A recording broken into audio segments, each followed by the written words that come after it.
Nous allons maintenant aborder le cycle de la violence conjugale. La violence conjugale peut survenir une seule fois. Cependant, des actes tendent souvent à se répéter.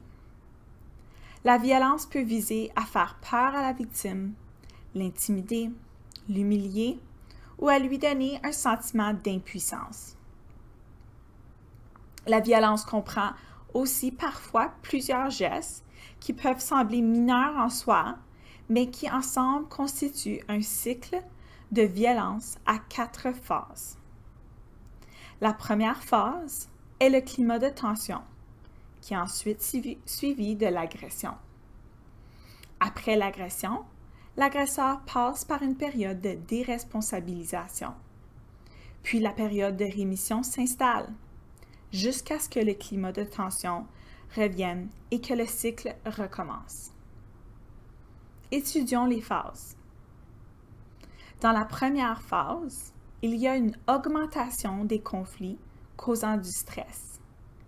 C'est la raison pour laquelle on l'appelle la phase de climat de tension. L'agresseur devient de plus en plus possessif et la victime se replie sur elle-même. Durant la phase de l'agression, la deuxième phase, la violence qui est utilisée par l'agresseur augmente. La violence verbale peut escalader à la violence physique et chaque épisode par la suite est de plus en plus grave. L'agresseur sent qu'il a le droit d'exercer encore plus de contrôle sur sa victime. Suite à la violence, l'agresseur devient conscient des conséquences qui pourraient découler de ses actes. Il peut avoir peur que la victime le laisse ou peur de représailles criminelles. Donc, il se défait de sa responsabilité et essaie de minimiser la gravité de la violence. Il s'excuse et promet de ne pas recommencer. Certains agresseurs ne montrent aucun sentiment de remords. L'agresseur cherche des causes externes à l'agression, comme la jalousie, la colère ou l'alcool, bien qu'il soit le seul véritable responsable.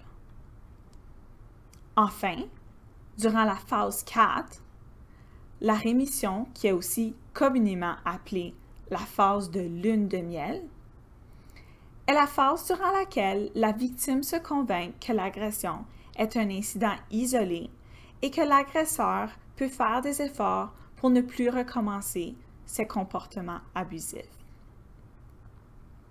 Comme vous pouvez voir, le cycle de la violence conjugale est donc très complexe. Les femmes de violence conjugale deviennent souvent ambivalentes et ne savent pas si elles devraient rester dans la relation ou non. Étudions ensemble quelques chiffres et statistiques de la violence conjugale. Pourquoi est-il question de violence faite aux femmes dans un contexte conjugal? Selon Statistique Canada, la violence conjugale est l'une des formes les plus courantes de violence envers les femmes au Canada. Les femmes sont presque 4 fois plus susceptibles que les hommes d'être victimes de violences conjugales. 4 femmes sur 10 qui ont été victimes de violences conjugales déclarent avoir subi des blessures corporelles, soit plus du double de la proportion des victimes masculines. Les femmes sont plus susceptibles que les hommes de subir des agressions multiples. De plus, 95% des victimes d'homicides entre conjoints en Ontario sont des femmes, c'est-à-dire la violence létale. Enfin, les femmes sont 6 fois plus susceptibles que les hommes de dire qu'un incident n'a pas été signalé par peur du conjoint. La violence conjugale est inacceptable et pour cette raison, nombreux comportements violents envers les femmes sont des crimes au Canada ou ce qu'on appelle aussi des infractions criminelles. Un crime est un comportement qui est interdit en vertu du Code criminel ou une loi fédérale au Canada. Seul le Parlement du Canada a le droit de créer des lois pour décider qu'un comportement est un crime et de l'inclure dans le code criminel. Le code criminel ne fait pas spécifiquement référence à des actes de violence conjugale. Cependant, il est possible de s'y référer pour trouver des infractions reliées dans des situations de violence conjugale.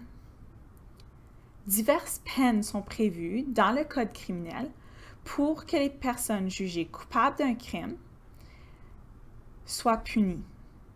Par exemple, il y a le paiement d'une amende ou la détention dans une prison ou un pénitencier.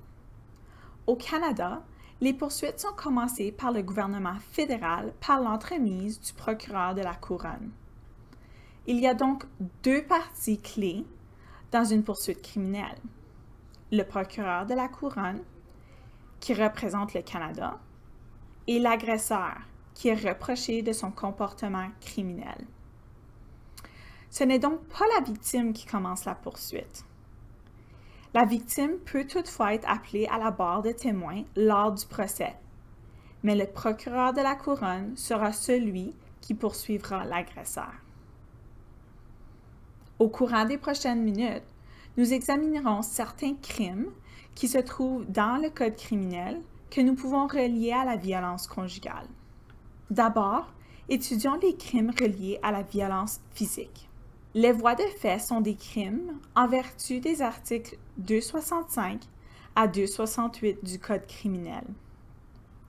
Il s'agit d'employer la force de manière intentionnelle, directement ou indirectement, contre la victime sans son consentement.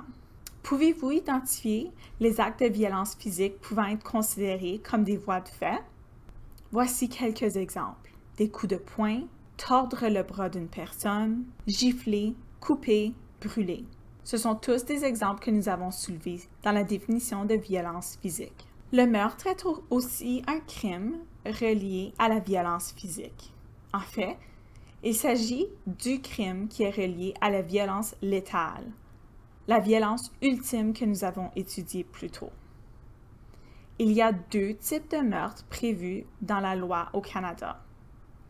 Il y a le meurtre au premier degré, c'est-à-dire lorsque le meurtre avait été prémédité ou planifié à l'avance, et il y a le meurtre au deuxième degré, si le meurtre n'avait pas été prémédité avant avoir été commis.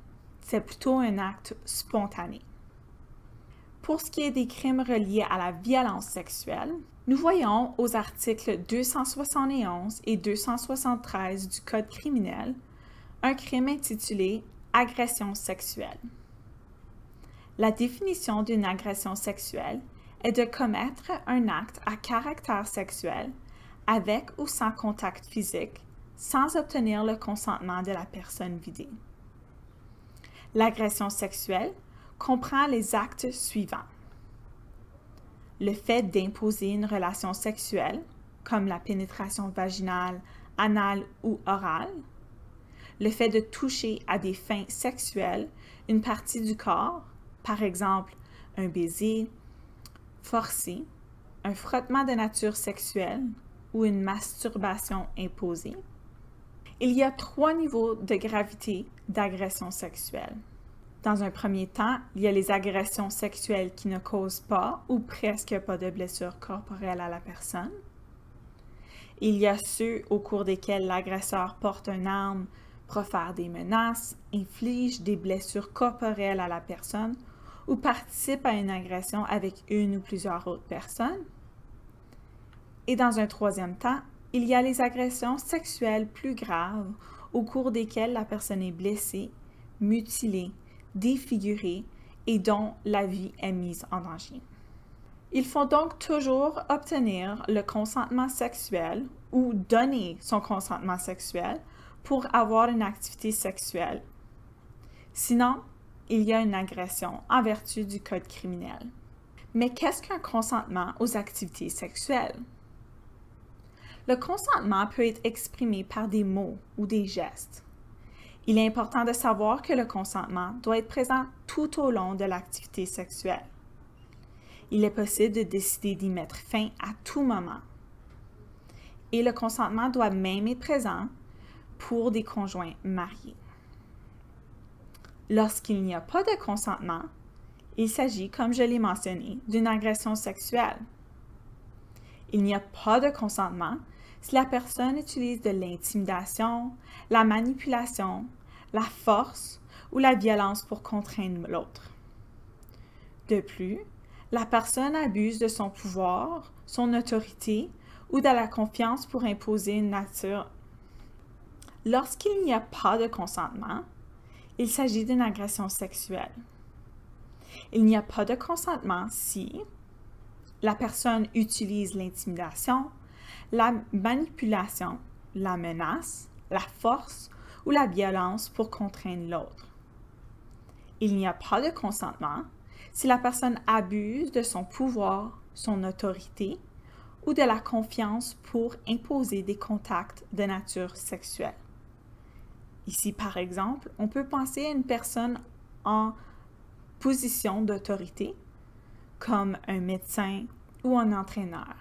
Ici, il ne peut pas avoir de consentement à cause de la situation d'influence que cette personne exerce sur la victime. De plus, il est impossible de consentir à des activités sexuelles si la personne dort, si elle est inconsciente, si elle est sous l'influence d'alcool ou de drogue. Une forme de violence que nous avons étudiée plus tôt est la violence économique. À titre de rappel, la violence économique est le fait de priver la victime d'argent et de l'empêcher à subvenir à ses besoins essentiels d'alimentation, de logement ou d'habillement. L'extorsion est un crime en vertu de l'article 346 du Code criminel. Il s'agit du fait de forcer ou tenter de forcer une personne à accomplir quelque chose par menace, accusation ou violence. Par exemple, Hassan force sa conjointe de fait, Sadia, de lui remettre ses pourboires de son corps de travail au restaurant et menace de la frapper si elle refuse. Non seulement s'agit-il d'un crime d'extorsion, mais aussi d'un vol ici. Même si Hassan et Sadia sont conjoints de fait, Hassan n'a pas le droit d'exercer un contrôle sur son argent. Dans le cadre de la violence conjugale, il est aussi possible de trouver le crime qu'on appelle commettre un faux, ou en anglais ce qu'on appelle forgery. L'article 366 du Code criminel définit ce crime comme le fait de créer un faux document et de le prétendre comme authentique avec l'intention de causer du mal à quelqu'un ou d'engager quelqu'un à faire ou à ne pas faire quelque chose. Par exemple, Christopher falsifie la signature de sa conjointe Béatrice sur un document pour changer le bénéficiaire de son compte chèque à la banque. L'acte de Christopher est non seulement un acte de violence économique, mais un crime, puisqu'il prétend que Béatrice a signé le document pour qu'il puisse en avoir accès et en tirer bénéfice. Un autre crime pouvant être associé à la violence conjugale s'appelle le crime d'honneur. Le crime d'honneur est un crime perpétré en réaction à un comportement perçu comme ayant apporté le déshonneur à la famille et ayant enfreint à un code de conduite sexuelle. Ce crime, typiquement commis par des membres de la famille de la femme ou de la communauté, et souvent de son conjoint ou son ex-conjoint, est lorsque l'agresseur se voit comme le défenseur de sa famille ou de sa communauté et tente de sauver l'honneur en attaquant la femme perçue comme ayant commis une faute. Les exemples de fautes perçues sont une fille célibataire qui a des relations sexuelles, une femme qui commet l'adultère ou même le divorce. Le mariage forcé est aussi un crime en vertu de l'article 293.1 du Code criminel. Un mariage forcé est un mariage contracté sans le consentement de l'une ou des deux parties. La violence tant physique que psychologique peut être utilisée pour forcer la femme à marier un conjoint. Le mariage forcé se distingue du mariage arrangé. Le mariage arrangé est une tradition de longue date dans certaines communautés. Lors d'un mariage arrangé, les parents ou d'autres membres de la famille peuvent recommander des candidats possibles pour le mariage à la femme. Cependant, la femme a le droit de choisir de se marier ou non. Il y a donc son consentement et il n'y a pas de crime commis.